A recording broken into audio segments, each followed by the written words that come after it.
Hello, dear friends, I am with you, Sofya Dorinskaya. I am a psychiatrist and the head of the Medical Information Center. Today I want to talk to you about life after psychosis. People who have experienced psychosis of any genesis. This could be after drug use or psychosis as a result of a difficult, debilitating, stressful situation. When at some point a person starts behaving inappropriately and for various reasons, yes, it is a debilitating illness. Some illness that drove the person to psychosis and so on and so forth. So today we will talk about life after psychosis. In some of my videos, I have already mentioned that a person who has experienced psychosis acquires a tendency toward mental disorders. The person's body has developed a tendency toward mental disorders. What does this mean? It means that the body's resources to resist psychosis have essentially been depleted.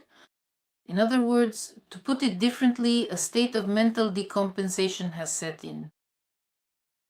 And here I want to draw my listeners' attention to the fact that, for example, if a person has undergone surgery, had their gallbladder removed, the doctor always prescribes a diet for many years, 5 to 10 years, that the person must follow.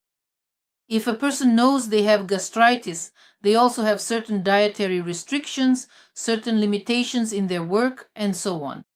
If, God forbid, a person has undergone some serious surgery, had a kidney removed or something else, or has cardiovascular disease, their illness always imposes certain limitations. So, why do you think that someone who has experienced psychosis is in a different situation?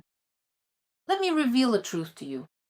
If a person has experienced psychosis, then their life from that point on, just like someone who has lost an organ, for example, a kidney, will be subject to certain limitations. These limitations are meant to prevent situations where the body is put under conditions of decompensation and a new psychotic episode occurs. What are these conditions? Let me repeat myself once again. I want to reiterate that I base my information on the work of academician Vladimir Nikolaevich Myasishchov regarding the nature of predisposition. So what does it mean when a person has developed a predisposition to psychosis? It means that a 10% drop in blood sugar levels in this person can trigger a psychotic episode. What does this mean? It does not mean that if you go to the clinic to have your blood sugar tested and your levels are within the reference range 3.33, 5.55, that this means everything is fine with you. No. A drop in blood sugar is a physical decrease, even within normal values. You see, it's simply a 10% reduction. This 10% decrease occurs when approximately 2.5 hours have passed since the meal. Therefore, a person who has experienced psychosis is in a regime where he must eat very often. 2.5 to 3 hours is the limit. What kind of diet should a person have? No nutritional deficiencies. Human nutrition must contain animal proteins. This is for people who have not yet exhausted their body's resources. There can be vegan diets, fasting, and various ideas about how they can, to be honest, torment their bodies.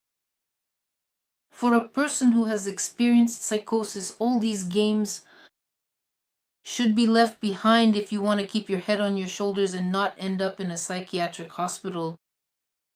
For such a person, the presence of animal protein in the diet is absolutely essential, critically important, because the human body builds its cells, organs, and tissues from the components of animal proteins. If a person does not get enough animal protein, the body starts to signal this with pain. And for a person who has developed a predisposition to psychosis, this diffuse pain from cellular hunger, even if it's minor, just a slight feeling of hunger, it can become critical for them, and the person may simply fall back into psychosis and end up in a psychiatric hospital again. That's the first point. Next, a person who has experienced psychosis must eliminate both mental and physical exhaustion from their life. You shouldn't exercise to the point where you completely wear yourself out, where, as they say, you can't sing, whistle, breathe, or do anything at all. No exhaustion whatsoever. Only light physical activity, and only if it brings you joy. As soon as you feel yourself starting to strain, as soon as you feel your body beginning to enter any kind of stress, you need to stop whatever you're doing. That's no longer for you. Mental exhaustion. Your life should be arranged in such a way that you experience absolutely no stressful loads. You can't be among top-level managers who work 12, 14, or even 16 hours a day and have to withstand intense pressure from competitors. Well, what else could there be? I don't know. Paying off a mortgage. Any such exhausting stresses can simply lead you to chronic psychosis, a psychiatric hospital, a lifetime of taking psychoactive drugs, and essentially an early death. Therefore, as they say, it's in your own best interest. That is, you should choose some kind of work for yourself where this external pressure will be minimal, or look for some techniques to cope with this pressure so that you absolutely do not overexert yourself. That is, in fact, for example, people who have undergone the most serious surgeries, had a brain tumor removed or a kidney removed, as I mentioned, or someone has a severe heart condition, they are automatically... Disability is granted, for example, if a person has had a craniotomy, they are automatically given disability status. A removed kidney always means disability. So you should, even if you do not have a disability due to a mental illness, which I do not wish upon you, to be honest, you should realize that your life is now in a position of such a person with a disability with very serious limitations. The next thing you need to know is that all stresses, and especially psychoses, severe psychoses, regardless of what causes them, whether drugs or other situations, lead to severe vitamin deficiencies. Severe ones. Why? Because the nervous system is working at its limit. And for the nervous system to function, for the body to function, what does it do? It uses up its resources, its substances, very intensely. Therefore, absolutely all people who come out of a psychotic state have severe vitamin deficiencies. Therefore, dear psychiatrists, if you do not know the manifestations of vitamin deficiencies, you will never be able to reliably help your patient become healthy or even bring them to a state where they can live without psychoactive substances. Well, in fact, they don't know, and they say, now antipsychotics are your lifelong yoke. A yoke. In reality, if you know the clinical presentation of vitamin deficiencies, you can competently address vitamin deficiencies in people who have experienced psychosis, and even in those who have taken antipsychotics, because antipsychotics and all neurotropic poisons are toxic substances.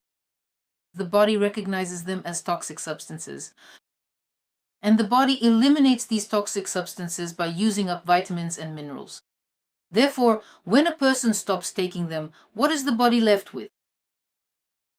With severe vitamin deficiencies. What is interesting about the state of vitamin deficiency? And why, if you simply don't read books and don't know about them, will you never recognize a vitamin deficiency? Now, I will read to you from my favorite Lepsky. I will read to you now a clinical case. A 25-year-old woman developed acute colitis in the summer of 1939. Acute colitis is an inflammation of the intestines. Because of this, she was admitted to one of the hospitals in Kazan. 4 months after the onset of the illness, she was transferred to the therapeutic clinic of Giduva. Well, that's an abbreviation for the institute, due to persistent diarrhea. As it turned out, the patient had been on a so-called gentle diet the entire time. This diet consisted of rusks, mucilaginous soups, kissel, and semolina, and rice porridge. Very rarely, a small amount of pureed meat was added. The patient was extremely emaciated, with mild pigmentation spread across her skin. No changes in the internal organs that could explain the emaciation, apart from intestinal disorders, were found. Improved nutrition and the regular addition of liver to her diet led to some improvement. But the patient's condition was apparently already irreversible, and she soon died. The autopsy revealed no other cause of death except for emaciation. No ulcerative processes were found in the intestines.